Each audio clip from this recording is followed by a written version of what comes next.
procrastinate. Definition: to defer action, delay, or to put off until another day or time. Use in a sentence: right now it is Sunday, December 18th, 10:30 p.m. I just finished TNA Final Resolution. Yes, I did procrastinate.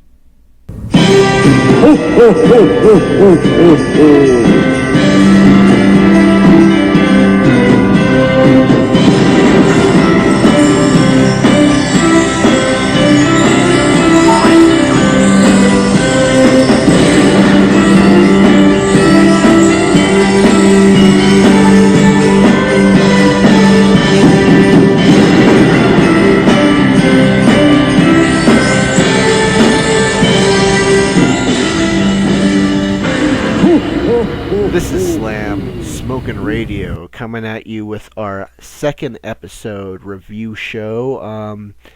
And thank God we're not canceled yet. Yeah, it's a busy time of year. Christmas. Yeah. It can be a hectic time of year, especially with all the cold happening, especially in this city.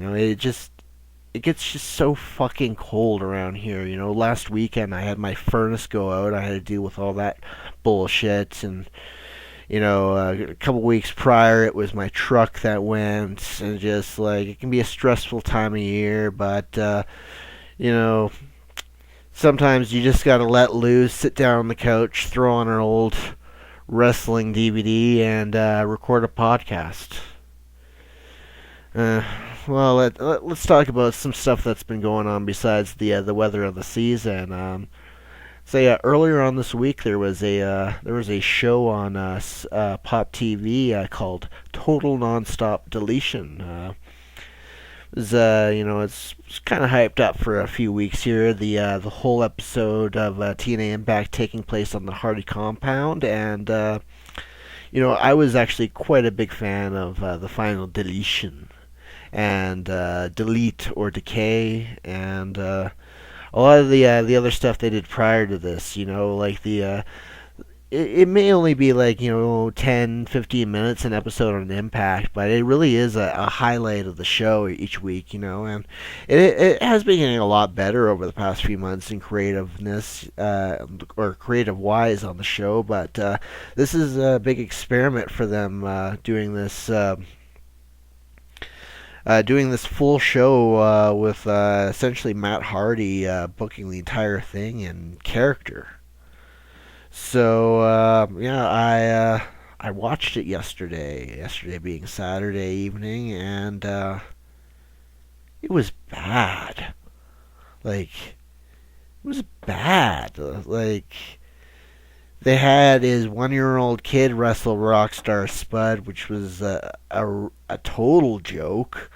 With Rockstar Spud getting tasered by the old Mexican guy, and the kid jumping on top of him, thinking it's just a dog pile on Spud, which essentially it was. The women's match with ODB coming back, it was really nothing. Nothing was. It was more so the women's match on Final Resolution 2009. Not that great, but we'll get into that later on. The world title match, I can't even remember. Did that even have a finish? The two men fought out into the field. There was a couple of cut scenes of them fighting out in the field still, but was there even a finish to that? And the tag team Apocalypto, man, that was a lot of shit going on. And shit, I mean shit. You got the Rock and Roll Express, you got cameos from frickin', Road Warrior Animal, the Hurricane, 3 Count, fuck. It was Hornswoggle there, doing, doing the burying joke. It's like the man with the 3 H's would be proud of us. Overall, it was a waste of my time, but That was essentially my little review of Total Nonstop Deletion. But let's get into a review that hopefully that you all tuned into. Would be TNA Final Resolution 2009, and let's just start the damn thing. Someone's been lurking in the shadows and jumping me every time I got my back turned. I don't care whether you're a foe or friend. Man up!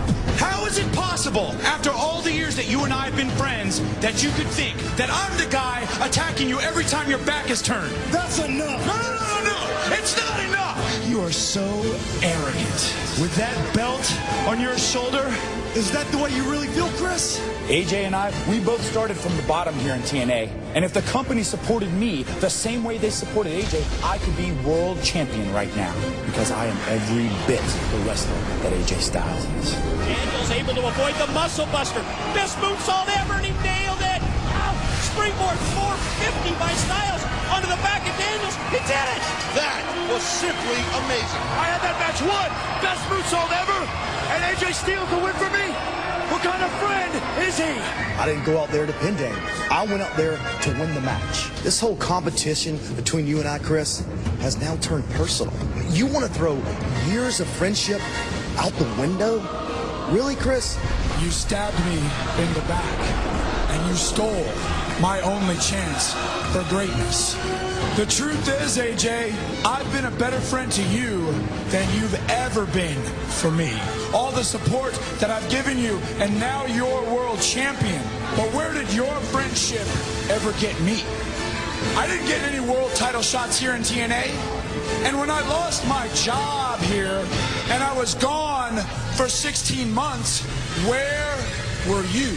All the power that you've got in this company, and you couldn't make one phone call to help your best friend come back? I know why you did it, AJ.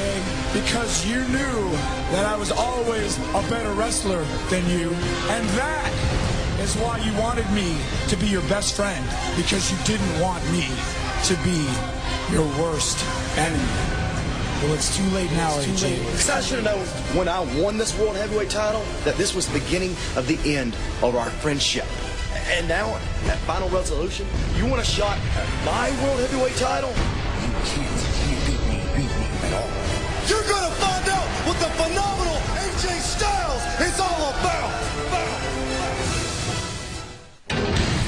Daniels prepares to face the phenomenal AJ Styles for the TNA World Heavyweight Championship. TNA Final Resolution. So, according to Wikipedia, the tagline for the event was "Somebody will be fired," according to the Feast or Fired match coming up later on in the night. The theme song was "Smash the Control" by OTEP. I don't know what an OTEP is, but I'm glad we don't know what one is right now, because wasn't a fan of the song, wasn't a fan of it playing over and over again. Let's move on. December 20th, 2009, attendance 1,200 people from the TNA Impact Zone in Orlando, Florida. The event started off with a Deck the Halls remix with highlights of feuds going into the pay-per-view. The event started off with the tag team titles, the British Invasion, the champions going in versus the Motor City Machine Guns. This is a time back in TNA where they had these things called the taglines, which they would do for the tag team titles, and then they would do the tail of the tapes for the other title matches later on in the evening. But the taglines that they put up for this was "No respect for Motor City," "Brits exploit loopholes to beat the system," and "Sabin, Shelley, gun for first TNA tag title reign." Pretty generic stuff, just basically outlining what's going on. Okay, so the match starts off with Sabin and Doug Williams chain wrestle in the middle of the ring. Sabin gets the upper hand with an arm drag takedown, followed off by a drop toe hold to a tag to Shelley. Williams then takes down Shelley with a drop toe toe hold himself and then tags in Magnus. Shelley and Magnus go back and forth till Sabin gets tagged in, and the Motor City Machine Guns double team with kicks. Williams comes in, however, the Motor City Machine Guns take him down as well, and both Bretts are set to the floor. At this point, both Sabin and Shelley springboard into the opposite corners and deliver stereo cross bodies to the floor. They crisscrossed right in the ring, and it actually looked pretty awesome when they did this. Back in the ring, Sabin has control of Magnus when Shelley gets tagged in. Drop toe hold to Shelley on the opposite side of the ring. Into the ropes and gets caught by Williams with a knee and another high knee by Magnus in the ring. A tag to Williams as he puts the scissor head headlock on Shelley and turns over, and it starts to drive Shelley's head into the mat over and over again with the leg scissor and the headlock right to the mat. Williams then mounts Shelley on the top turnbuckle and goes for a superplex, but Shelley counters him and hits a crossbody for a 2 count. Tag is made to Magnus, and both men double team Shelley in the ring after do their Brit taunt when they do the gentleman's shaking hands. Magnus then goes for the pin, but Shelley, this is the fastest breakup of a pin I've ever seen. In and out, probably, if you had to clock them in, probably 2 seconds at most. Like, this was, I just put in my notes, really fast here. Williams is tagged back in and continues to work on Shelley. Shelley counters with the backstabber and goes for a tag, but Magnus pulls Sabin from the apron right before the tag is made. Shelley pulls the other side of the ring, and Magnus is tagged back in, back and forth. Both Magnus slams Shelley and goes for a splash from the middle rope. Shelley gets gets the knees up when Magnus goes for the splash on the top rope. That's when Shelley gets the knees up. Both men make the tag. Sabin comes in hot, attacking both men with kicks and springboard maneuvers. Magnus makes the tag, but then gets taken down by Sabin. Tags Shelley, who goes to the top, hits thrust kick. Shelley hits an STO into the turnbuckle, but Williams attacks Shelley. Shelley counters and sends Williams to the floor. Shelley opens the ropes to the outside, and Sabin dives right through the legs on the ropes to hit the suicide dive to Williams on the floor. This was just insane. In the ring, Shelley hits the sliced bread, but Magnus kicks out after 2. Shelley goes to the top and misses a double foot stomp and gets met by the T-bone suplex by Williams. Sabin then attacks with a thrust kick and an enziguri to Williams. Magnus then attacks Sabin with all 4 men are down. Shelley and Magnus are back in on their feet and trade strikes back and forth. William holds Shelley on the ropes and Magnus goes for the kick, but hits Williams after Shelley ducks out of the way. Sabin makes the tag. Double team on Magnus in the ring with a double super kick to Magnus. The original super kick party, I'm thinking. But the pin is broken up by Williams. Williams gets the offense on Shelley, but Sabin hits a cutter out of nowhere. Sabin and Shelley hits their finisher to Magnus, which was at the time the splash out of the neck breaker. Magnus then kicks out after 2 after that.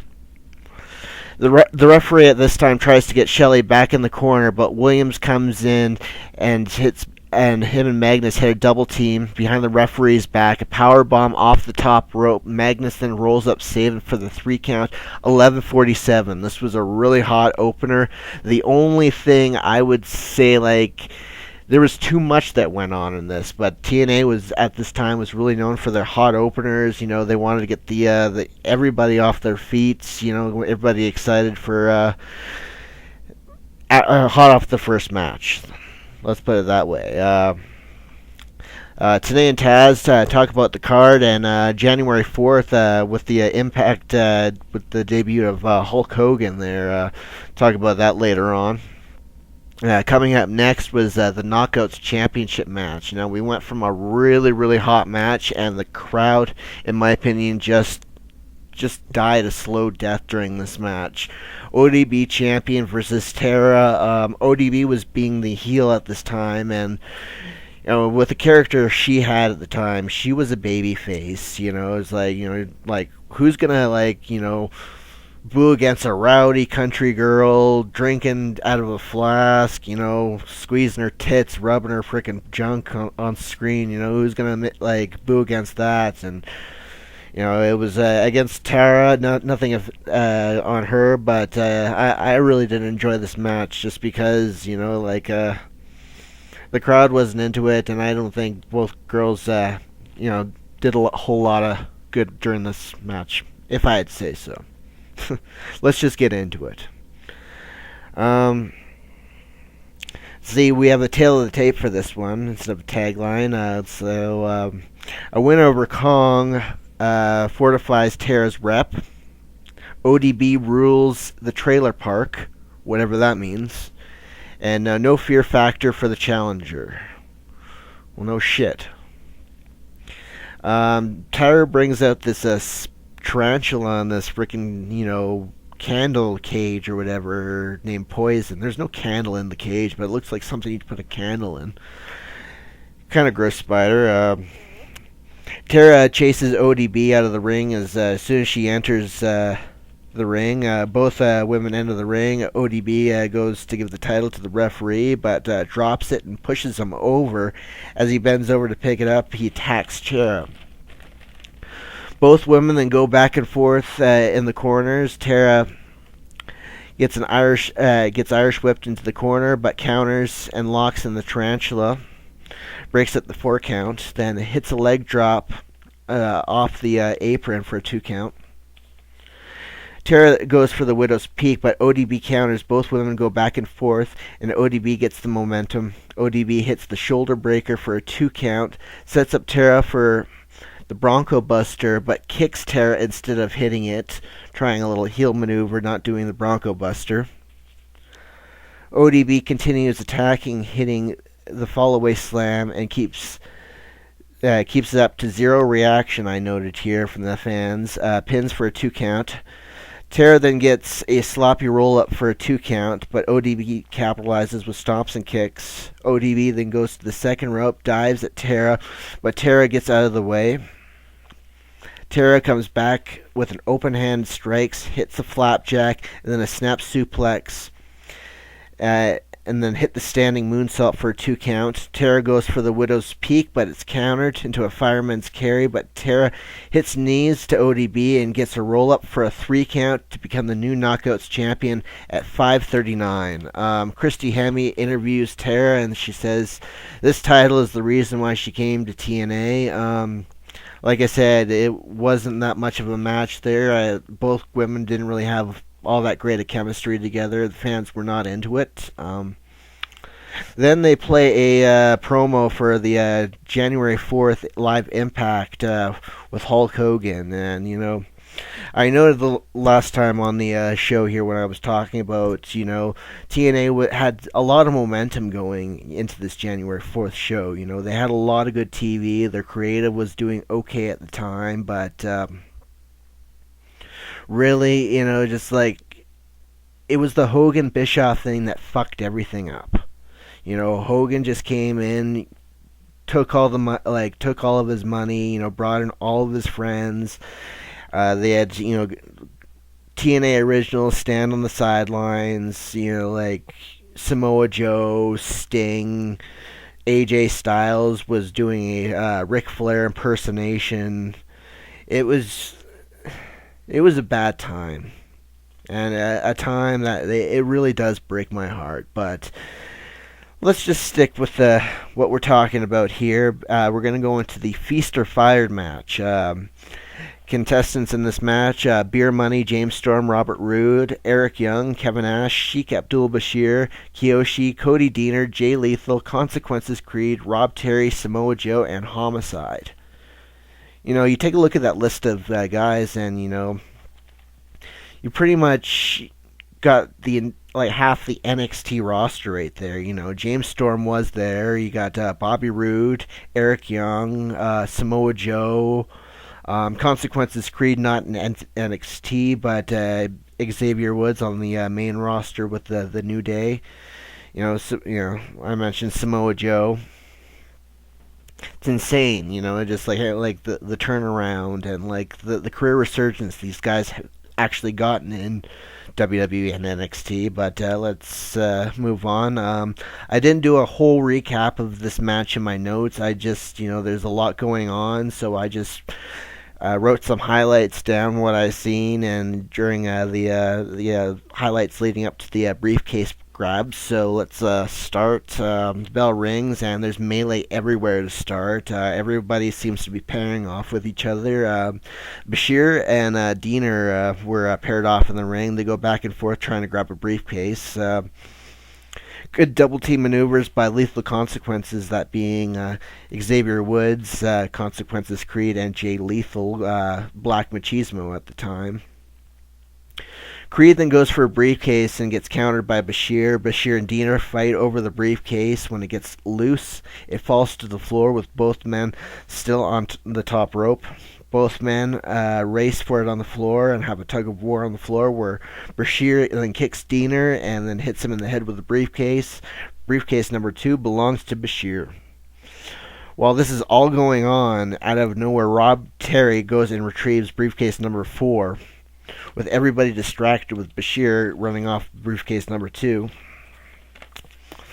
Beer Money double teaming members of World Elite after that. World Elite at the time being Eric Young, Bashir, and Rob Terry, who already had briefcases gone from the match, but Kevin Nash also being a part of that group there, and Kiyoshi. Rude goes for a briefcase, but Kevin Nash stops him and then takes briefcase number 1. So leaving everyone in the ring, going for their finishers after this. Diener turns out to be the only one left standing until he was kicked out of nowhere to the floor by Samoa Joe, who retrieved case number 3 at the 11-minute mark. Jeremy Borash comes out right after that and says we'll find out who has each briefcase after. We go backstage where we have an interview with AJ Styles and Kurt Angle, where they both basically say, they got their stuff going on tonight. Kurt with Desmond Wolfe and AJ Styles with Christopher Daniels, but they both have unfinished business with each other over the TNA World Heavyweight Championship. JB is now at the top of the stage with all the Feast or Fired winners there. The one thing I do have to say about the TNA stage, where they had both tunnels there, one for the baby faces and one for the heels, I really did like that touch at the time. It beats, it works better for kayfabe reasons. Just like you don't want to believe, both guys are meeting at the same tunnel there right before they're about to have these blood feuds and these big fights together. I like the idea of the two tunnels there. But let me digress. First up to open their briefcase was Kevin Nash, who receives a tag team title match. Samoa Joe up next receives the world title shot. They have Rob Terry and Sheik Abdul Bashir side by side up next, both men looking nervous. It's Rob Terry who receives the X Division title shot, and Sheik Abdul Bashir is fired. And in true TNA fashion, they just, okay, let's go to the next match. This guy's career's over, but let's just go right to the next match here with a 8-man tag team elimination match. Team 3D, Rhino, Jesse Neal versus Matt Morgan, Hernandez, Suicide, and Pope D'Angelo Dinero. And, of course, in true TNA fashion, we have... One thing I did notice about this entire card, besides, the championship matches, every match had a stipulation. And this match had a stipulation with a stipulation on top of that. Let me get to this. I didn't know this until the match actually started, but I'm guessing on Impact... Team 3D, Rhino, and Jesse Neal once sort of advantage, but for the first 5 minutes, it was going to be 4-on-1 against Hernandez. So Hernandez starts against Rhino. It's just quick tags to start, just bringing in the fresh guys against Hernandez. Rhino at the 1:30 mark left on the timer. He hits the gore for a 2 count. Goes for his second gore, but misses and gets rolled up for the 3 count and eliminated. Team 3D and Neil triple team Hernandez. Neil brings in a chair and goes for Hernandez and really waits a while to hit them until Matt Morgan's music hits out of nowhere, and the 5-minute time limit is up. Wow. Hernandez's partners come out for the save and clear the ring. Hernandez then dives out to the over the top rope and hits all three men with the suicide dive. Neil and Suicide are now the legal men. They go back and forth. Suicide goes to the top and hits a leg drop to Neil for a 2 count. They go back and forth. Suicide goes for the springboard into the ring, which Neil had scouted. Suicide rolls to his feet and is met with a steel chair shot to the head, and he is not DQ'd. Instead, Hernandez comes into the ring and hits Neil with the chair and literally destroying this chair over his head, like bending it around his head. And then the referee disqualifies both Neil and Hernandez in the match. So Team 3D go to attack the other corner, knocking both Pope and Morgan off the apron.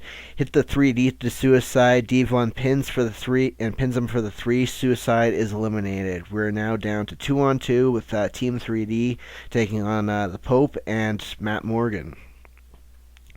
Brother Ray and Pope are now fighting in the ring. Pope comes back with a fury of strikes, finally knocking down Brother Ray with a shoulder tackle. Bubba hits a series of right hands, which is then countered by Pope with elbows. Devon comes in and is met with elbows, and both men are both pimp slapped by the Pope.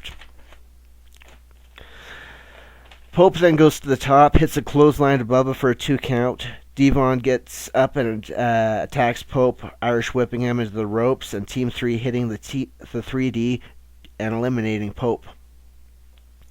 Both members of Team 3D then attack Morgan in the corner. Morgan is Irish whipped, comes running back with a double clothesline, and Bubba and Devon hits the clothesline to Bubba and Devon, and Morgan gets fired up from there. Morgan splashes both men in opposite corners, hits the elbow attacks to Devon.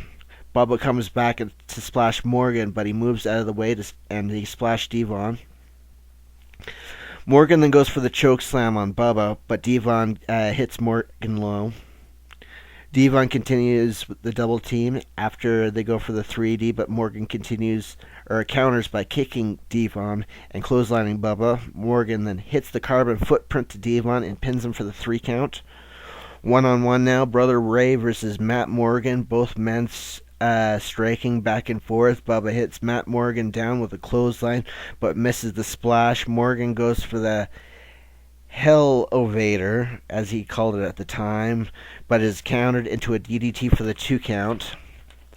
Bubba goes for the chair again, brings it back to the ring, but Morgan nails the carbon footprint with the chair and gets the 3 count. The survivor, the Blueprint Matt Morgan, at 16:30. Mike today says next we are going to find out who will be the last man standing, and they air a promo for a completely different match. Typical TNA. So they do air the promo for the Raven Dr. Stevie Abyss Mick Foley match. Now, I was watching the DVD version of this. They could have edited this. Not to mention that they aired the right promo right after this. Let me digress. Last man standing match. Bobby Lashley versus Scott Steiner. And boy, was I dreading the sight of this.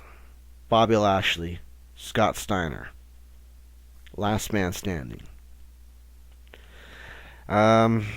This was all started with, Scott Steiner actually doing the Rick Rude thing, going after Bobby Lashley's wife, having the t-shirt with Crystal Marshall's face on it, having the tights with her face on it. It was actually, pretty awesome, if I do say so myself. But Lashley's wife's actually sent to the back as soon as the match starts, but Steiner actually follows and stalks her up the ramp, trying to get at her. Lashley runs up when Steiner clocks him, and he had it well scouted, and the match actually starts on the ramp. Steiner then throws Lashley into the security barrier, chokes him with one of the camera cords. Steiner then throws Lashley back into the ring, goes for a tackle, but is countered with a T-bone suplex. Lashley now on the offense on Steiner in the corner with a huge running shoulder into Steiner. Lashley mounts Steiner, hits his shoulder, drops down to his. Lashley mounts Steiner onto his shoulders, drops down to his knee for the gut buster onto Steiner. Lashley puts Steiner on the Dragon Sleeper onto Steiner to try and choke him out, and tries to get him out, but Steiner gets up after the 5 count, but then gets met with the clothesline over the top rope to the floor. Steiner is now selling the knee after being dropped to the floor. Lashley attacks him by throwing him into the security rails. Lashley then grabs a chair, hits Steiner on the shoulder, then hits him with right hands until Steiner grabs a pipe that he had stashed where they were fighting and attacks Lashley with shots to the ribs and back. Lashley makes it to his feet at the count of 7, but gets hits again by the pipe in the back. Lashley is up again at the count of 7 until Steiner throws him back into the security railing. Steiner then throws Lashley into the ring post, then into the steel steps for an 8 count, while Steiner is regrouping in the ring, still selling the knee. This could have been actually a real injury to Steiner, but or he could have been just selling it in the match. Lashley comes back into the ring, where Steiner lifts him up and mounts him onto the top. Steiner then puts Lashley into a standing triangle choke, pulls Lashley's body away and his legs attached to the ropes, and drives his head into the mat. Lashley's up at 9, and Steiner gets him right back up and mounting him back up to the turnbuckle again. Steiner then hits a belly-to-belly from the top rope for an 8 count. Steiner then goes for double overhandle, but Lashley is able to counter into a Northern Lights suplex. Lashley then hits the power slam to Steiner, then gets him down for a 9 count. Gets up and delivers, Steiner gets up and delivers a low blow to Lashley, mounted on the top rope. Mounted on the top rope. Steiner then goes up to the top rope to Lashley off the top and hits a Frankensteiner to him. Referee gets him down for an 8 count. Steiner then goes out to the floor to grab the pipe, which he dropped earlier, and walks back to the ring until Lashley's wife comes down, grabs the pipe from him. Steiner runs away from Steiner, tosses the pipe to her husband. Lashley drops the pipe, spears Steiner, then he grabs the pipe, clocks Steiner in the head. He lays him down for the 10 count. Bobby Lashley wins 9-13. This was just as boring as the women's match, in my opinion. It was just so-and-so does move. So-and-so does move. 10 count. 9 count.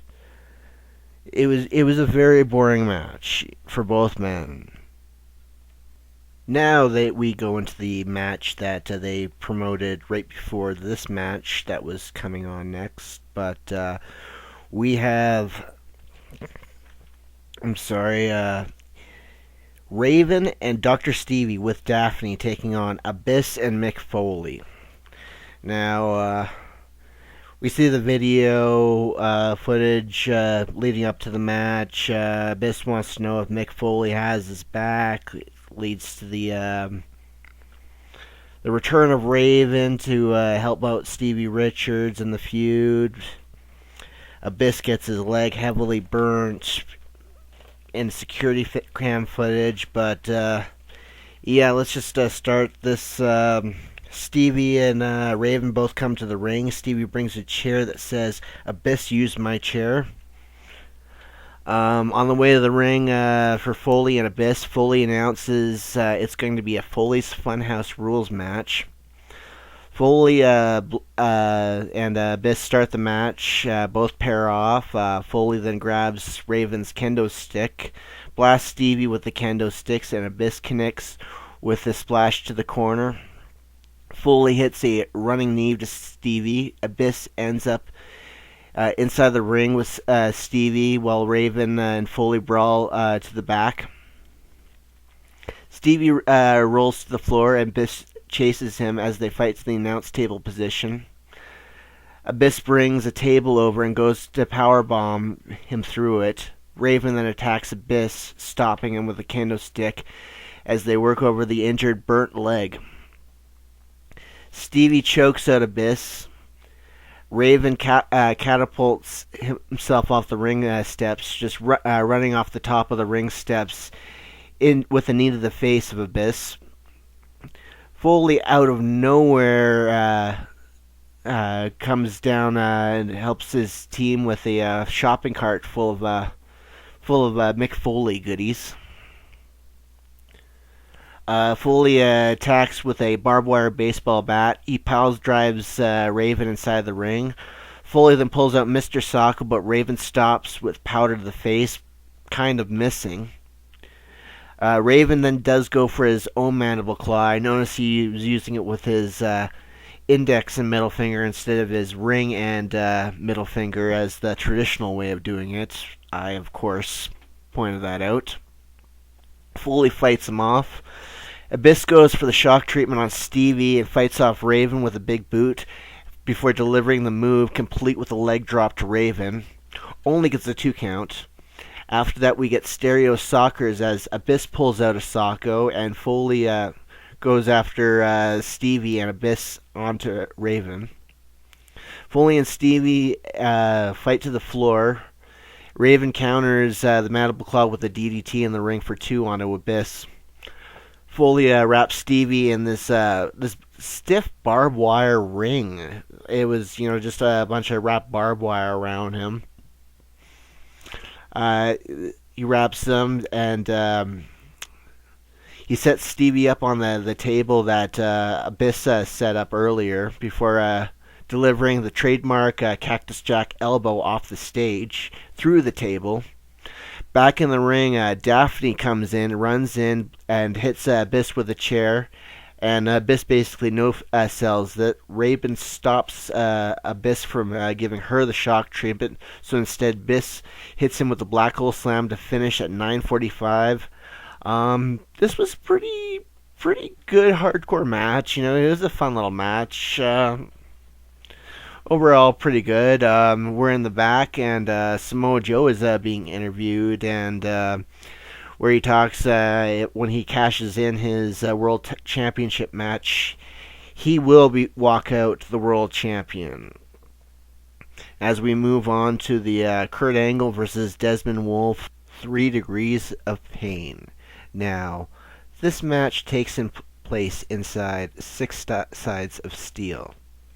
However, Fall 1 being pinfall only and Fall 2 being submission only, you are not allowed to use the cage as a weapon or you will be disqualified.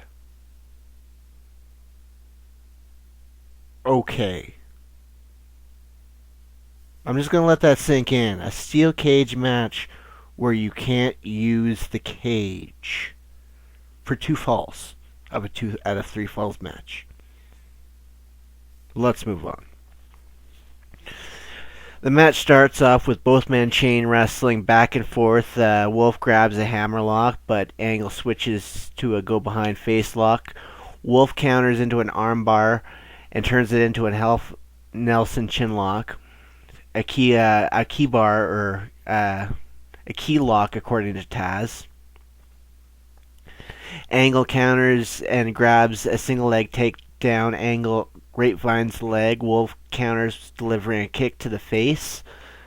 Wolf grabs a modified Cobra Clutch, but Angle counters into a hammerlock. Wolf goes for a snapmare, but Angle is right back with a hammerlock. Wolf again counters with a snapmare, but Angle is able to get right back into the hammerlock. This time Wolf comes with a back elbow and a shot to the throat before hitting the European uppercut. Wolf goes for the cover, getting a 1 count and then misses the knee drop. Angle goes to work on the knee, but a thumb to the eye gets Wolf control again. Wolf throws Angle with a headlock amateur style and grabs a key lock again. Angle tries to shoot Wolf into the ropes, but Wolf is able to get a hold of the key lock and bring Angle back down to the mat. Wolf then hits the ropes, gets caught by the hip with a hip toss by Angle. Angle delivers vertical suplex, then a power bombs Wolf into the turnbuckle. The buckle bomb, the infamous buckle bomb, according to Bret Hart. Wolf comes back with a snapmare to Angle with an armbar, allowing him to regroup.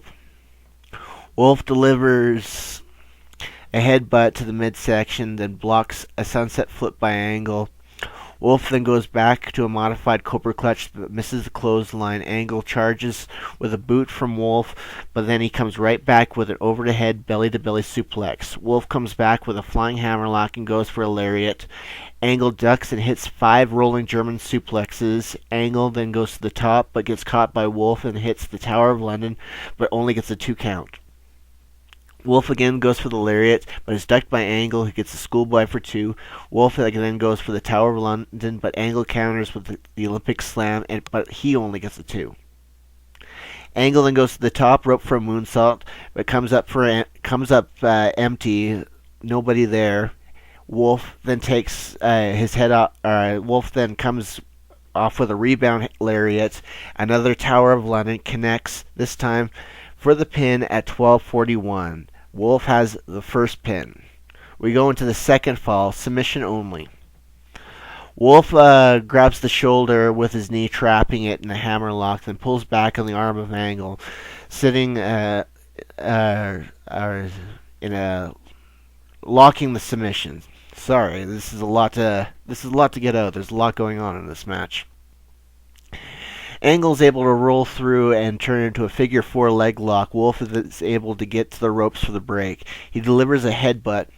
Wolf then rolls through with a cross arm breaker. Then he floats through with another version of an arm bar. Angle stands up, but Wolf arm drags him over with another arm bar. Angle then tries to counter into the Angle slam, but Wolf is able to arm drag him instead, and he rolls up into a key lock arm bar. Angle counters with the ankle lock, but Wolf counters back into a figure 4 around the arm. Angle then rolls through into another ankle lock, but again is countered with a Kimura lock with the leg hooked.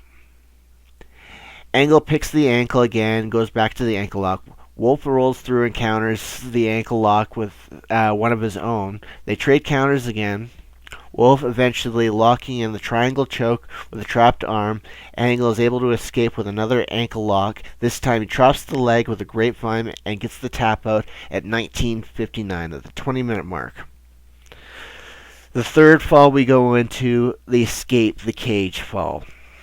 Angle fires Wolf to the steel cage as the third fall gets underway. Angle delivers an Angle slam. Angle tries to climb the cage, but he's still in the arm with all the from all the arm submissions earlier on in the match.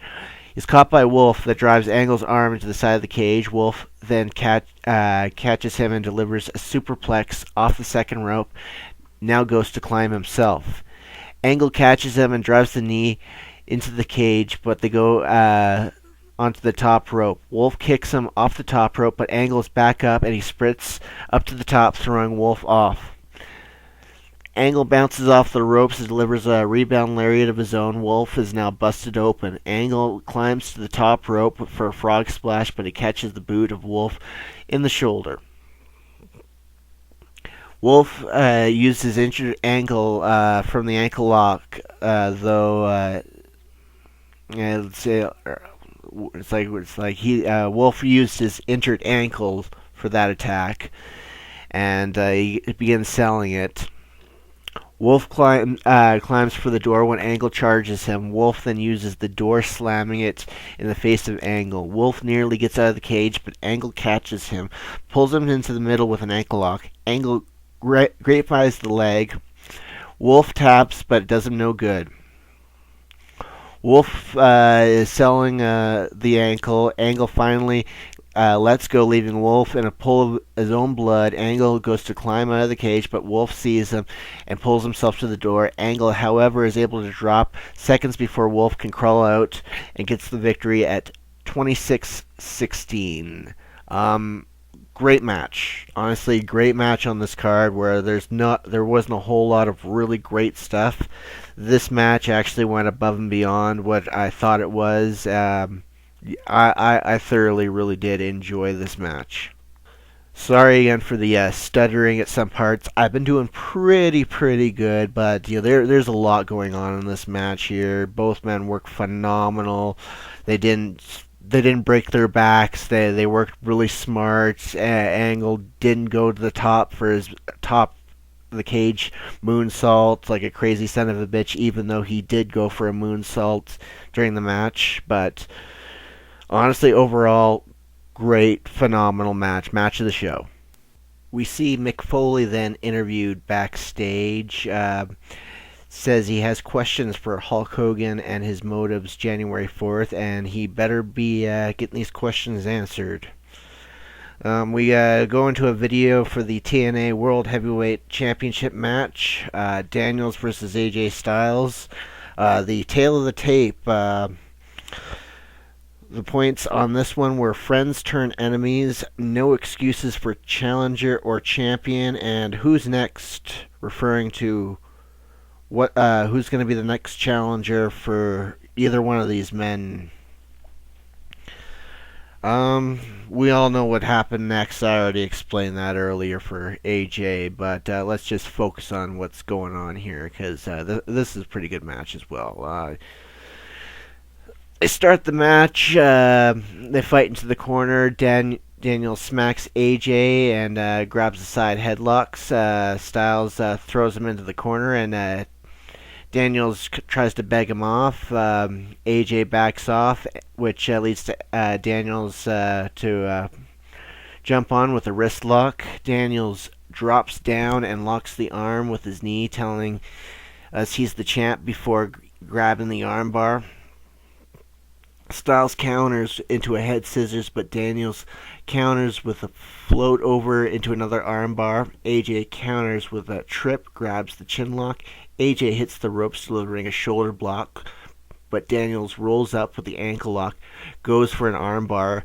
Daniels flips out with an arm drag, but a backdrop attempt is blocked with a kick from Styles. A drop kick from Daniels comes up empty, and AJ comes back with a drop kick of his own, which connects. AJ kicks with a chop and fires Daniels into the buckle. AJ hits a snapmare and a kick to the shoulder blades before firing Daniels into the corner. Daniels picks the ankle, but AJ is the one who comes right back with a Hurricane Rana. AJ hits a snap suplex, sends Daniels into the ropes. Daniels stops himself and rolls to the floor, but AJ flips over the top rope with a dive and fires or comes down on Daniels' back. Styles slingshots from the apron with a senton and connects with a discus lariat. AJ goes for a hip toss, which is blocked into a monkey flip by Daniels, sending Styles crashing into the buckle. Daniels delivers a clothesline to Styles on the apron. He falls off to the floor head first. Daniels then sets Styles in a steel chair, then threatens to hit him, or sets up a steel chair, threatens to hit him with another. The referee takes the chair from Daniels and puts it away. With his back turned, Daniels slams Styles through the chair that was already seated. Back inside, Daniels covers him for a 2. Then connects with a side slam for a 2. Daniels buries a shoulder lock into the corner, but AJ comes back, countering with a tilt-a-whirl slam into a Hurricane Rana. AJ goes to the second rope, but he gets caught by Daniels, who goes for a cradle suplex, but instead is blocked. Just as he drops, AJ comes across the top turnbuckle for a 2 count. Daniels delivers a body slam to Styles, and then a moonsault into a crossface. AJ goes to the ropes to break their hold, and Daniels comes back with a body slam. AJ ducks a chop and hits the back suplex, putting both men down. Daniels misses a charge, and AJ works him over in the corner and connects with a spin kick. Daniels backdrops Styles on the apron and then knocks him to the floor. Daniels tries to slingshot over the top into a Hurricane Rana on the floor, but AJ counters into a side powerbomb on the floor. AJ works over Daniels on the floor in a series of rights, then Daniels slides back inside, begging off Styles. Styles screams at him to fight like a man, and then takes his leg out. AJ goes for a backbreaker out of a fireman's carry, and then springboards off the ropes into an inverted DDT for a 2. Styles connects with a chop, but then gets caught with a charge and gets crotched on the top rope. Daniels superplexes AJ inside to the middle off the second rope for a 2 count, and then dives into the corner with a shoulder block. Daniels puts AJ on the second rope, connects with an open hand thrust to the jaw. Daniels hits Hurricane Rana off the top, and then hits a Shining Wizard, gets a 2 count. There's a huge hematoma actually at this point that's starting to go on the side of Christopher Daniels' head, and it looks kind of nasty, to be honest. Styles comes back with a brainbuster suplex and rolls up onto the apron. AJ springboards inside with a clothesline, but Daniels gets his foot on the bottom rope at the 2 count. AJ calls for the Styles Clash, but gets pushed off, so instead he hits a Pele. AJ again goes for the Styles Clash, but Daniels goes to the bottom rope to stop him. AJ hits an enziguri, but attempted a German suplex is stopped when Daniel grabs the referee. That quick distraction allows him to go to the eyes, and he connects with the BME. It's only good for a 2 count. Daniels works over Styles with a series of right hands, but Styles comes back with a leg takedown. Styles slingshots Daniels into the buckle, hits the Styles Clash for only 2. Styles goes to the top rope, but is caught by Daniels, who delivers an open hand thrust. Daniels goes for the Hurricane Rana, but is blocked by Styles, who hits the Styles Clash off the second rope at the 21-minute mark. And AJ Styles is still your TNA heavyweight champion. Great match again. Not as good as Kurt Angle and Desmond Wolfe, but still, you cannot ever have a bad match between Christopher Daniels and AJ Styles throughout their storied career. Overall, this pay-per-view had its ups and downs. You know, there's little dilemmas in the booking. Some of the matches were good. Some of the matches were bad. Overall, if I have to give this out of 10 grade, as I usually do, I'm going to be a little bit generous on this just because of the Desmond Wolfe Kurt Angle match and the main event. The tag team title match was pretty good as well. I'm going to give this a 7.5 out of 10. So that was TNA Final Resolution 2009. Now, on to our announcement for 2 weeks from today. We are going into Rumble month with the Royal Rumble coming up in January. We're going to go back and take a look at a couple of old Royal Rumbles, and to kick off Royal Rumble month, we're going to have a guest on the show. A good friend of mine, Corey Goodfellow, is going to join us to review the 2000 Royal Rumble, featuring Triple H and Cactus Jack in a New York City street fight, the Dudley Boys taking on the Hardy Boys in a tag team table match, the Miss Rumble swimsuit competition, the Royal Rumble match itself, and much more. So please do tune in 2 weeks to get that awesome show coming at you.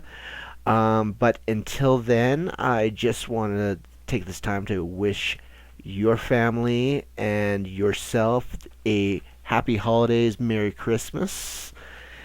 For myself here, yeah, this has been another edition of Slam Smokin' Radio. Ladies and gentlemen, Merry Christmas, Happy New Year. We'll see you in 2017 for Rumble Month.